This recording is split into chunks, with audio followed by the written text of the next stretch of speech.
What's up, guys? BFS here. Thought I'd make a video. Got this good lighting.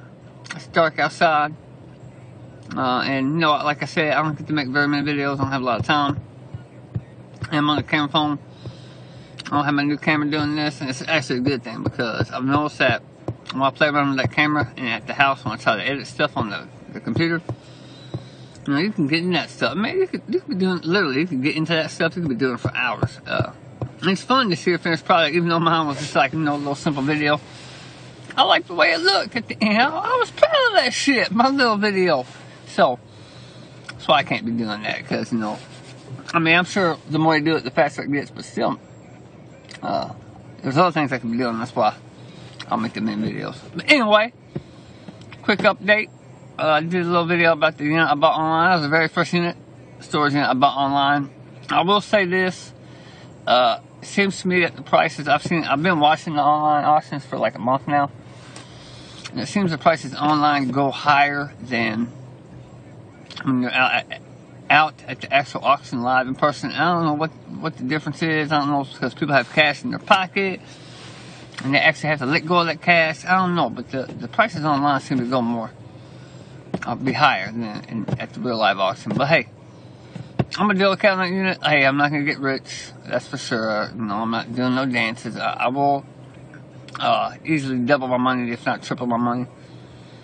I spent $240 on the unit. Really wasn't out of my way. I had to drive right past the facility to pick it up on the way home. I was actually at work when I bid on it that morning, and the bid was sitting at $105, which would have been great to get the unit for $105. Right up until like the last 5 minutes, and some fool started coming in and bidding $5, $5, and kept on going and going. And so I'm watching this, I'm like, you know what? Okay, so I start raising my max bid because, you know, you only got a couple minutes left, and if you don't go past that max bid, I'm gonna win that unit. But you can put it in increments of $5, and you can just watch. And it'll tell you, you know, you bid $5, it'll still tell you you've been outbid, and you can go back and look. Anyway, this person starts bidding $5. And they finally irritated me to the point where it looked like they was trying to get right at that point where they were trying to outbid me by $5. So I went in and was like, bam, $250. And I see they get up to $200, so I was like, okay, fine, $300, bam. I think that was my max bid, because they would irritate me. I'm like, you know what, either bid on it or what's this $5 bullshit? Anyway, they ended up losing it. I got it for $240. I get to the facility, and the manager's like, yeah, we're pretty sure that was his ex-wife. The guy won't contact us about his stuff. She's all over it, but we can't give it to her. It's his ex-wife. Yeah, I think she was trying to bid. So I don't know what was in there that she was trying to get. I don't know if she's got some pictures in there or something. I haven't gone through it. Basically, I unloaded all the suitcases and stuff in the garage. I got a couple things, a rim, a couple bicycle rims I was researching. But I don't know what's in there she was so worried about. But I guess she wanted that crap. I don't know what it was. But like I said, I'm going to do okay. I'm going to double or triple my money there. No problem. We'll see after I get all sorted and listed. Anyway, thought I'd make a very quick video about motivation. And I have my prop right here. Y'all ready? It's a Mountain Dew. Yeah, and I know y'all are like, what in the hell? This fool is smoking crack. Okay, but it's a Mountain Dew. This is motivation right here. Motivation in a can. Y'all like, what? Alright, the reason I say that is because February is coming around the corner, what, a week? It will be 3 years since I finished my radiation crap. My radiation, yeah, I call it crap, radiation chemo. Sucked ass. I hope nobody out there ever has to go through that. I know that. I think one person right now, one picker, I think it's RJ Bunch. I don't know what he's going through. I don't know if he's going through cancer treatments. I don't know specific details, and I could be wrong about that. But if he is, I feel for him because it sucks ass. But to him, all I can say is keep your head up. There will be a better day. There'll be a better day. You fight through it. It sucks ass. Oh, man, I'll tell you what, it was ass whipping too. It was the worst thing I've ever done my whole life. To the point where, yeah, I could tell you a story about my mental state at one point, laying on the couch one night. Yeah, that's how bad it got. But we'll get to that story one day, different day. I don't think it's time and place here for now. But anyway, my point is, February will be 3 years since I ended my radiation and my chemo. it'll be February, this February coming up, that I ended treatments. And it was an ass whipping for several months after that, because basically when you have tongue cancer and they do radiation on your tongue, they burn your tongue to a crisp. Basically that's what happens. They microwave your tongue to kill the cancer cells. And also you get your chemo because it's supposed to help, help the radiation and whatever. Doctors can tell you about this stuff. Anyway, before I got sick, I used to drink, and this would be a Pepsi, but they didn't have any Pepsi at the 7-Eleven, so I grabbed Mountain Dew. That's my backup. I used to drink Pepsi like a fish. I'm talking about in the morning time, I eat some Cheerios, I have a can of Pepsi, 2-liter Pepsi. I've been drinking Pepsi all day, all night. Probably through Pepsi. It's probably caused my tongue cancer. I was drinking too much Pepsi. Anyway, I used to drink it all the time. But after you go through that, it burns your tongue up. You can't drink it. You can't drink it and enjoy it, for real. When I got done with all my treatments, I couldn't drink water. I was on a feeding tube, couldn't drink water. Couldn't even drink a glass of water, guys. That's how bad it was. I was on a feeding tube. And let me tell you something about feeding tubes. Feeding tubes suck. Did you hear that? They suck ass. Man, it would get nasty and funky. It smell. And, doctors, people try to say you can't, or doctors try to tell you can't, like, taste what's going down your feeding tube. But, no, dude, don't let them lie to you, okay? I don't know what it is about the body, but we'd be putting this Ensure shit or whatever they gave me to drink down that feeding tube, and it was like I could still taste it, man. It's some nasty ass shit, okay? It's not good times. I'm gonna tell you how bad the feeding tube got the second time, because I ended up having 2 feeding tubes. One, I had surgery to cut the cancer out before I went through radiation chemo, and then I had the second feeding tube. The second feeding tube, I felt like it was making me more sick at one point.